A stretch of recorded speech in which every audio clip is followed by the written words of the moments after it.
Қайырлы күн достар. Бүгін 25 наурыз, осы қасиетті Рамазан айында Астанадан Қарағандыға жол жөнеліп жатырмыз. Ауызашарға. Мен кез келген көлікпен жолға шығар алдында үш ережені қолданамын. Біріншісі ол көліктің капотын астын міндетті түрде жолға шығар алдында тексеру керек.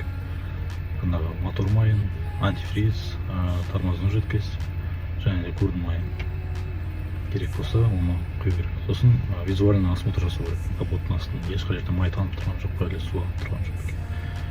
Екіншісі ол көліктің сыртын толығымен қараймыз. Жаңағы дөңгелектердің давлениесін қараймыз. Сосын жарық шамдарын бүкіл жанып тұр ма, жанып тұрған жоқ, соны тексереміз. Және үшіншісі ол өзіңмен бірге құрал саймандар алу керек.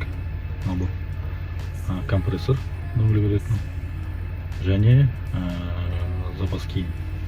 Ол не үшін? Өз машинаңыз сынбаса да сіз жол жөнекей бір кісілерге көмегіңізді беруіңіз мүмкін.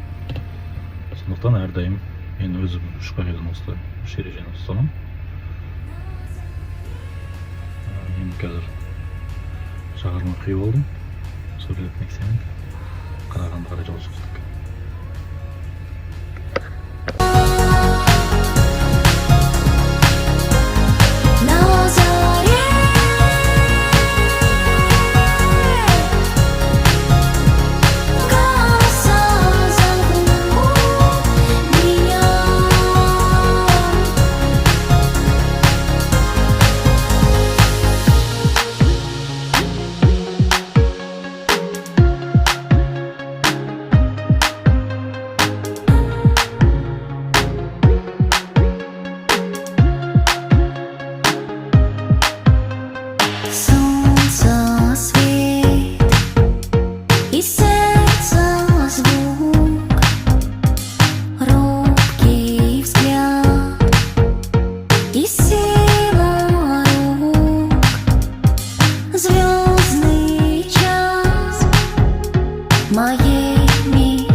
Dönken şampanды аспанға екеуміздің мерекеміз сәулем шуағын шашқанда түсіндім Құдай бізді қосқан сені сүю су тасқындай менің күйім адасқандаймын төкпе көз жасты арманда образцовый порядок и высокую культуру. Эта фраза, пожалуй, самая известная в городе. Крупными буквами она выложена на жилом доме. Так, а что нам на завтра обещают синоптики? Так, товарищи синоптики обещают нам всего 20 градусов, зато с плюсом. Статус города Караганда получила в 1934 году. Но ее история началась раньше, и она неразрывно связана с добычей каменного угля. Достар, мына Қарағанды қаласына жеттік. Шамамен 2 сағатта келдім. Жылдамдығым 120-130 шақырым сағатына. 130-бен жүрген кезде оборот 3 шақырымды көрсетіп тұрды. Бірінші рет шықтым трассаға. 3 адам келдік. Ыңғайлы, жұмсақ. Шумайдырetse нормально. Дөңгелектер шипованный, сол дауыстағын ашады. Басқа артық желдің дауысы ештеңе жоқ.